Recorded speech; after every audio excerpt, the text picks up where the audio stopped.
say that this is a little dictation about abortion. It's being pushed so heavily by people these days, and ignorant women who say it's their right to choose. It is not your right to kill anybody. So here I go. I think everyone will be as distressed as I have been by the dictations that followed the prophecy given in 1975, that if the current free and easy attitude to this infanticide, for that is what it is allowed to continue, we would see a great increase in children born with all sorts of deformities, both mental and physical. And at the time of writing, that prophecy has not only come true, but is steadily becoming more a common occurrence. Now we're having people who have 4 children, they have all got some form of autism. More recently, there has been much media time given to the suffering of girls who have had their pregnancy terminated with medication, as opposed to the former termination performed under anaesthetic. Girls who reported hemorrhaging and aborting in public places, or passing out alone in their flats, let alone the mental suffering of these girls, which is rarely addressed. Girls who have had sex with a man or several men who have no interest in any child that they might have created, and even less concern or interest in the girl they have created this child with. Many of these girls damage not only their physical bodies, but also suffer with terrible depression after going through an abortion. One psychiatrist who I heard talking on Radio 4 some years ago said that in his experience, around 70% of girls became vegan or developed some other seriously restrictive dietary abnormality within a year of their termination. One might ask why these girls are putting themselves through such suffering for a man or men who do not care about them. Also, why are doctors using these chemical abortions, knowing that many girls are having some terrible experiences with them? One very dear and concerned male gynecologist said that the simple answer was that no doctor who had taken the Hippocratic Oath to preserve life, wherever possible, went into the medical profession to terminate it. Last year, which was 2019, it was stated in the media that 60% of all conceptions ended in termination in this country, and only about 30% were performed before the 12-14-week stage had been reached. What are we coming to? This fate could be what is in store for all of us if this knowledge is not given to us. This is dictation again. The writer's attention has been drawn to a statistic of 160,000 abortions performed in this last year. This is my mother's original dictation, of 1975-1976. Possibly in the years of 1976 and all the years following it, a similar number will be performed. Anyone who has a small ability in arithmetic can work out these numbers for themselves. Let it be understood that out of the number of 160,000, possibly 100,000 can be considered to have been thus murdered, for this is what these figures must represent in human life, and all will have been harmed by this in some way, and many of them must be reborn as malformed or deformed or autistic children in a subsequent life. Some are never the same. Just as there are those here who care for the sick and have knowledge of physical ills, so there are also those who have deep knowledge of all the spiritual sicknesses and how to nurse back to spiritual health the afflicted who have come to them suddenly and violently from the physical world. Aborted babies very often come into this category. Often they do it with music. That is one of the very important things they use. Procreation works in such a way, like a computer, that if the correct set of human genes are fused together during intercourse or physical union between two persons, then the corresponding human souls, perhaps not really destined to be born at that time, must be quickly prepared for life and born into that body. If that body forming on the inside the mother is allowed to progress to the quickening, or 12 to 14 week stage, and then is suddenly destroyed, this spiritual entity or soul will have been through a very disturbing experience, and must be carefully nursed back to spiritual health before it can resume its place in the rest planes from whence it came. However, the kind of evil men who commit rape upon an innocent victim and whose progeny are not destroyed sometimes release other evil people into the world, souls imprisoned for the sake of others, just as they are here in the physical world, until they can be sufficiently corrected for release. Such physical lives should always be terminated for the sake of others. Now, I've got my comment here. This is from a later source and gives more information on what happens to the spirit of those who suffer a late termination. I feel that so many girls are being sucked into free and easy attitude to sex that prevails at the present moment, and many find themselves in the predicament of being pregnant by a young man who has no care for them or their unborn child. The girl feeling that she cannot cope the responsibility alone, and possibly without her parents' support, delays well past the 12 to 14-week stage when the entity has been placed in the tiny body within her, and then finally takes the decision to terminate the pregnancy without knowing the harm she is doing to her child. After all, this knowledge has never been given to us before, and the workings of reincarnation are a closed book to us. And this is the dictation. For the first time in living history now in your modern world, everyone is accepting that the mother of an unborn child must have the right to decide whether her child shall live or not. It has been decided in England by several important court cases that the father has no right in this direction. It is the body of the female that is most concerned, and she alone who is giving life, and if she so wills it, to destroy it. Abortion is not new. Girls in the distant past and not so distant past have often destroyed themselves as well in an effort to rid themselves of a child they no longer want. Almost always the most civilized and intelligent people become, the less they seem to want children and the trouble of rearing them.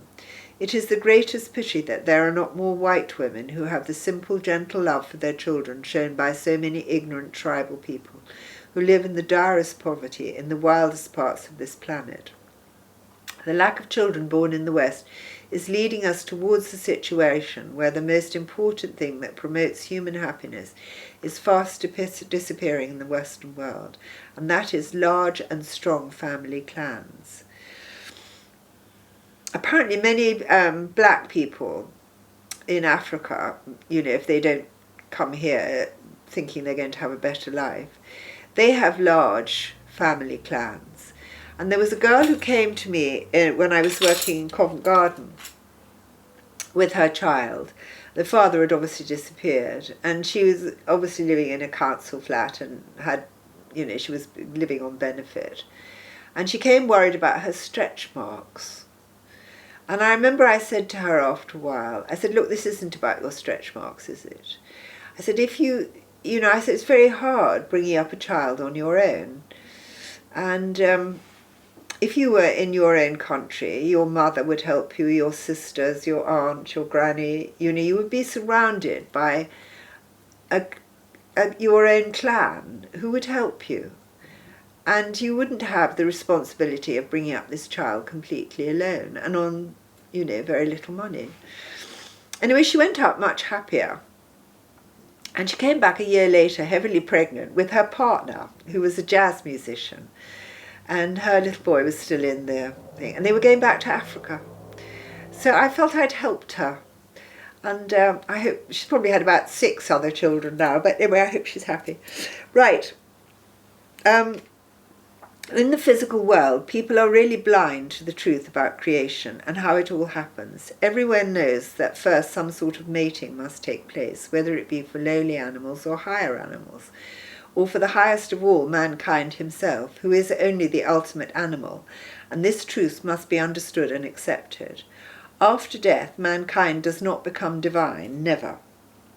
Firstly, everyone must come to know that all creation of living creatures and plants as well can only take place in the living physical world by the fusion of male and female cells.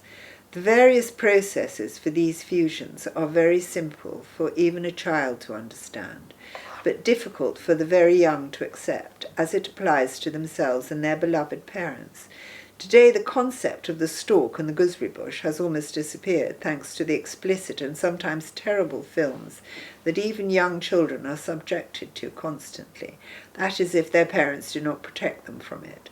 Secondly, let it be understood that all creation, even the planets themselves, exist on two structures at once, and both can be destroyed and reduced to an infinitesimal speck, too small to be seen even on the strongest microscope. The tiny seed that creates humanity, both male and female, and which is carried in the young adult bodies, is very much more complicated and difficult to understand than even the most highly experienced and clever scientists or biologists could possibly comprehend. All those who are Christians and Buddhist and many, many other types of belief are firmly convinced that there is life after death. Life in paradise, or several planes of paradise, and that once their physical bodies die, they rise up to a new life.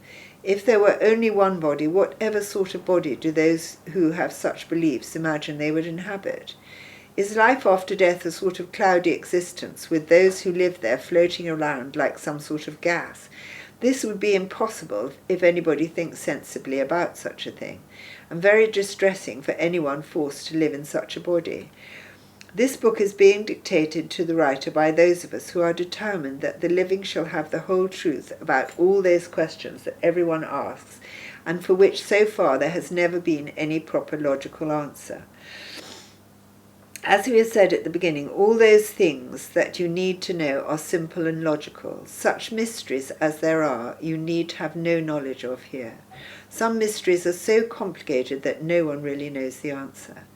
Everything on both structures exists by various powers of electricity, and not simply the same sort as that which powers an electric bulb or an electric motor as you now have in your modern world. The human body and its counterpart on our structure, the life after death body, if you like, looks much the same and is powered the same. Once the tiny male sperm unites with the female ovum in human beings of all colours and types, the process of creation begins and the physical body starts to form.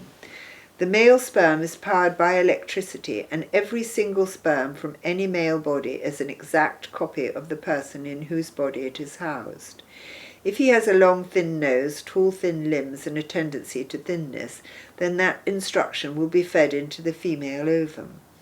As each tiny sperm is an amazingly complex and powerful computer. Everyone will ask, how is it then that every family where there is more than one child from the same parents, that no two brothers and sisters are ever the same, either in looks, thought or speech? They are all different. Everyone knows that there are two types of male sperm, those that create male children and those that create female children. It is not known that there are also within the female ovary various different characterizations that will create male offspring, or more readily female offspring, usually on alternate months. However, some women create more female ovum than male, and they do not always create them in exactly the same sequence. Very much of the exact mechanics of birth are a mystery, an amazing, wonderful mystery. In the very beginning, until what is known as the quickening, when the child starts to move about inside the womb, there is no other body forming, and there is therefore no person or spiritual entity within the forming embryo. Quickening or movement is the sign, that is to say, not revolving around in a haphazard way, but real movement of limbs, the sign that the person is beginning to develop. So when the little body is about 2 inches long and is a complete human body, that's about 12 to 14 weeks. That's when they put the entity in.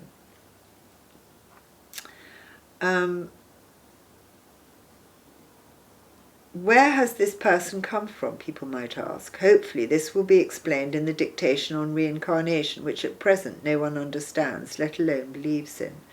Imagine that someone has died, leaving his or her physical body.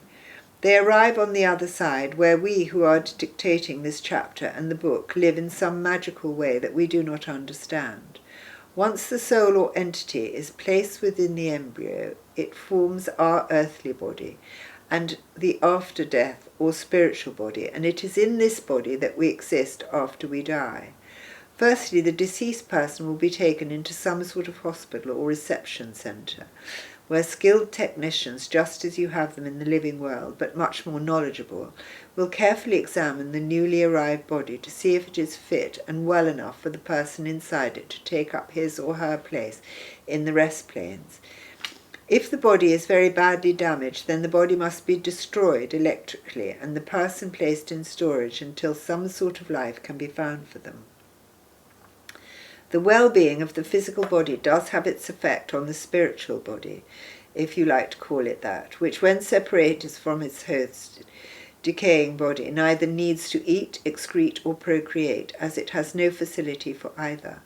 Neither body will last forever, but the non-physical body will last for very much longer than the physical one, and can, if very carefully looked after and given electrical charge of life force every so often, it can be made to last for several thousands of years. That is, if the owner wishes to remain on this structure that long, and is in such a position of power that he or she can be given or demand to be given this extra life force charge. Before birth or rebirth, any person who has lived on the rest planes for some time must be taken away and prepared for birth. This means that his or her body on this structure must be extinguished.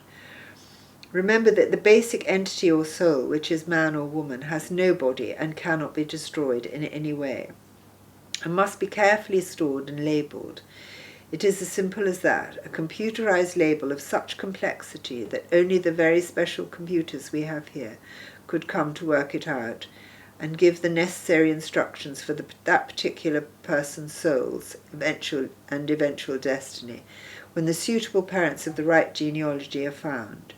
Only certain parents can possibly give life to certain children, which is why some people who are of very mixed race are barren. Maybe their bodies appear to work, but they're trying to have a child with somebody, and there's no child that has their genealogy.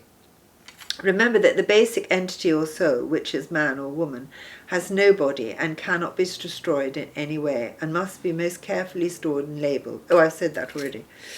I'll read it again. It's as simple as that. A computerized label of such complexity that only the very special computers we have here could come to work it out and give the necessary instructions for the particular soul's eventual destiny. When the suitable parents of the right genealogy are found, only certain parents can possibly give life to certain children. If abortion takes place after the quickening, then a person who has been most carefully placed in the host mother is destroyed, not just their tiny, still-forming physical body, but also the spiritual or after-death body, both of which, as we have said already, are built in some magical way by the soul or entity. So to be clear, the soul of the person is placed into the little embryonic physical body at 12 to 14 weeks, and then it starts to work on the basic little embryo and begins to make the person as he or she has been in their previous lives. And this is a very important piece of information which the living must come to know and understand. If the tragic destruction of the unborn child takes place with the person or entity inside the tiny forming body, this can have far-reaching and terrible effects upon the minute, complicated, precious person forming within it. Wrenched away from the tiny wrecked mass of his or her forming body, that person may in later life be severely autistic, or born with Down syndrome, or very deranged, a ruined person, and quite how extensive the damage might be is often undetected, as there is no way that any technician on either structure can be sure of how much damage has been done. What about natural miscarriage? That is different, and nature has a fail-safe mechanism, which means that if the forming child is not up to standard, then the body will not come to full term. We here think that it is dreadfully cruel to force any living creature to live in a hopelessly deformed body from birth. Such people come to terrible suffering, which can often have far-reaching consequences and effects upon them in later life. Thalidomide was one of those. Sometimes not just in one, but in many after such lifetimes. Because we are, our spirits, our characters are formed by the experiences that we have in each life. I nearly omitted the previous paragraph, as I feel that there are many reasons that a person may be born deformed, as further dictations will show, and might our interference cause them more harm. It distresses me that women go through amniocentesis and are not given their results till they are 18 weeks pregnant. If the doctors reckon their child has Down syndrome, they are offered an abortion, which is often taken up. However, there have been mistakes made, and in another dictation it says that these children should be allowed to live, and that often they are very loving and bring joy to their families. I think it's a terrible decision for any doctor to make, and fraught with problems. Personally, I feel that we should leave it to the powers that be. Dictation continues. No matter how many lifetimes someone lives, he or she will be much the same, rather like an actor who puts on a different costume to play different parts. He may, with different parents, have bad eyesight, or a longer nose, be a little taller, have longer or shorter legs, be thinner or fatter. But for those of us who watch the living, you can always see that he or she is the same person returned to life. In some mysterious way, once the entity or seed, which is the living person, is placed inside the living embryo, then the real characteristics which will become the living person begin to be formed by the very entity itself. Therefore, it is possible for the same parents to produce such varying and different children, some looking very different to others, some very much cleverer, even taller, and quite opposed in looks. It's not known exactly how it is that the spiritual entity works on the living flesh, on both structures at once, but it is an extremely delicate and precious process. Any interference with this forming infants, once the soul has been placed in the tiny embryo, and the whole becomes a complete entity, a living person, such interference will cause terrible harm to the possible forming future person. No abortion should ever take place once the quickening has begun. Let all living persons remember that everyone is involved. One lifetime is only one bead in the entire necklace of many, many lives. If abortion is regarded as casually as it is now, and allowed to continue at any time before birth, then there will be many millions of those living now who may come to terrible harm in future incarnations. How many childless couples are there now in the Western world who cannot adopt children because there are no children for them to adopt? We know that it will never be possible to have a perfect world, and mistakes will always happen, but we hope in the future that mothers will come to understand the tremendously important work they do in creating life. Without the work of bringing intelligent children into the world, there can be no world. For what is the world without people in it, and what is more, healthy people? But we will speak about health in another chapter. Another thing too is we've just had 2 disastrous wars. And a friend of mine, her first little boy, was born with only little tiny deformed fingers on the end of his right elbow. And my sources have said that he was terribly wounded in the First World War. But he is a marvellous boy and tremendously popular. She might, if the doctors had seen that he had this deformed arm, she might have been offered a termination, which would have further destroyed a marvellous young man. Anyway, my comment. Some time ago, a friend came to me and told me an extraordinary story. My friend had been studying neurolinguistic programming and met a woman who offered to perform a regression on her. During this session, she helped her to remember being in her mother's womb before birth. She asked my friend what she could see, and my friend said she was surrounded by red and purple knives and felt an overwhelming feeling of fear. Quite obviously she was alive and quite well and happily married with a son of her own. What had caused these memories? At a later date she went to one of her sisters and told her this story, and her sister was able to explain as she was older and remembered what had happened. Their mother had been married twice. She had 2 daughters by her first husband, but the marriage was not happy and they parted. Later she married again, this time very happily, and because her second husband had had no children, she agreed to have a child with him. They were both overjoyed when she gave birth to another daughter. However, she was not happy when she found herself having a 4th child. They were living in a Catholic South American country where abortion is illegal, but my friend's mother felt unable to cope with another baby and sought a backstreet abortion. By this time her pregnancy was well advanced and the process dangerous to both her and the baby. The result was that she hemorrhaged badly and had to be taken to hospital. The doctors probably knew what she had tried to do, but tactfully said nothing. They told her that she was lucky, that she had lost a lot of blood and had an infection, but the baby was safe. My friend was lucky and has lived a very good and useful life, but she could be made to remember that pre-birth fear. How much worse would it be for one of us whose gestation is just beginning and we arrive on the other side, our after-death body barely formed, and our precious soul, our entity, so shocked and damaged and frightened that no one can do anything but put us into store before we have to live another or a succession of lives when we have to come back mentally or possibly physically deformed. No woman should ever consider an abortion without she is aware of these facts. She should also realize that abortion is murder of her own child, and that very few women come out of it without suffering terrible depressions and damage to their own mental health. And why put yourself through this for a casual encounter with a man who would not stand by you and the child you have created together? These dictations were written back in the 70s, and now nearly 50 years later we have the proof of these warnings, in that so many of us are now giving birth to children with different forms of autism and other disabilities. This fate could be imposed on any one of us in the future. Right, that's finished. I'm going to go and cook.